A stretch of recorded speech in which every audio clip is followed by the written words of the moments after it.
Welcome to this channel. Today I'm gonna fix the problem Roblox error 279. For that you have to follow my instructions very carefully.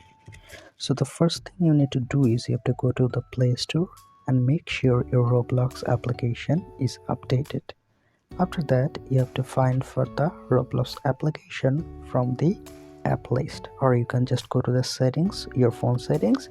Then you have to go to the app setting management. Then you can find for Roblox application. Just tap and hold it, then go to the app info. Now so basically the destination is same. This is the destination. Then you have to go to the storage and cache, and you have to clear the cache as well as clear the storage. But before clearing the storage, make sure you remember the password and username.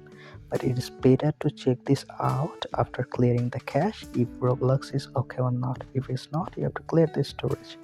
Still, if the problem is prevailing, you have to uninstall it and reinstall it. And still, if there is no improvement here, you can just ask for help in the help center.